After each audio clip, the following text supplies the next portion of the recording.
6, 7 meetings sort of scheduled back to back, and unfortunately there were some that were rescheduled or cut short. With Steve at YouTube, I think we had to reschedule. We had a good meeting with Facebook, although they didn't really want to tell us what they were doing because they're going to be sort of talking to the public about what they're doing in the coming weeks or months. The other important meeting we had yesterday was with Edith and Chris, which is part of this crypto fund that we're launching tonight privately. We're not doing any public PR yet, but today we're going to be sort of inviting some close friends, people who have supported us sort of along these years in what we do in both entrepreneurial and sort of investing activities. Now we're off to what we came here to San Francisco for. It's called San Francisco Blockchain Week.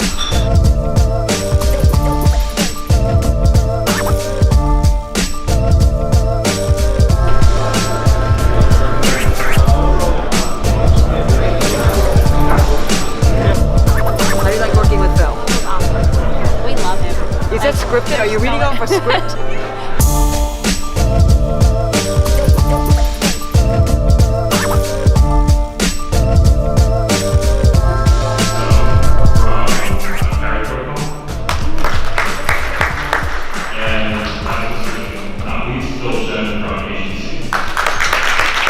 A module called the Exodus. The Exodus is a crypto phone that's being built by HTC.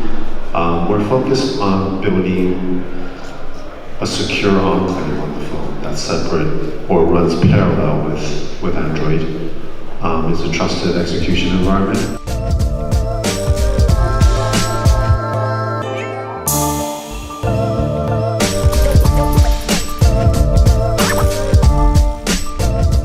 Data in this room is commoditized, right? And that's sort of the conclusion of what the mobile internet took us to. Like, our personal data is worth nothing, right? And it's a good conversation.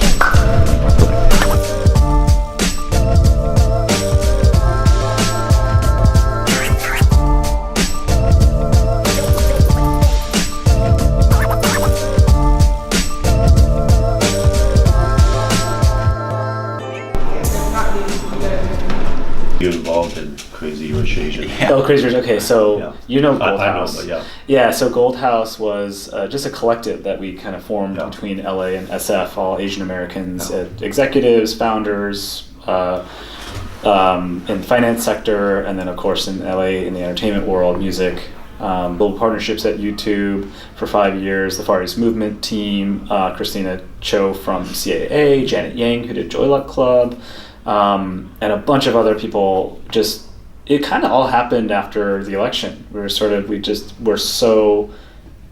going way deep into our minds about identity, and started to talk. And the first thing we realized is, like, why don't we actually talk? Why does not SF and LA actually engage more with each other? Sure. There's plenty of stuff we've learned here, plenty of stuff we've learned there. There could be a lot of interesting shared knowledge and action that we could take based on that. And so we had several meetings back and forth, LA, San Francisco. Actors, actresses, producers, writers, directors came out from LA, and then founders and execs and VCs came out from here. And we said, okay, we have money here, we have platform, we have technology, we can enable a lot of things, but what do you need from us in LA? And they basically said, look, if we want to get Asian voices out there more, we need to help support each other, mentor each other, promote each other through PR and so on. But most importantly, money is the most powerful tool out there. Mm-hmm. If we can actually show efficacy in movie theaters, that is one thing that we can help the entire Asian American population to do through activations like Gold Open. And one of their most successful activities was ensuring that opening weekend for a film release was successful. And if you have a dud of an opening weekend, it's a downward spiral. You can't really recover from a dud of an opening weekend. That's silly. And if you think about behaviorally, culturally, how we approach movies, most people don't go opening weekend because the theater experience is completely broken. We were told by the folks in Hollywood, when the next movie comes out that is that demonstrates Asian culture or has leading Asian actors or directors or writers, let's go support that. Conveniently, Crazy Rich Asians came out. Originally, the concept sort of like you buy out theaters and invite people from the community that couldn't otherwise afford. One thing we learned through Gold House is being Asians, we were taught sort of self-reliance, sure. and that's like one of our core beliefs is you have to do things yourself. Yeah.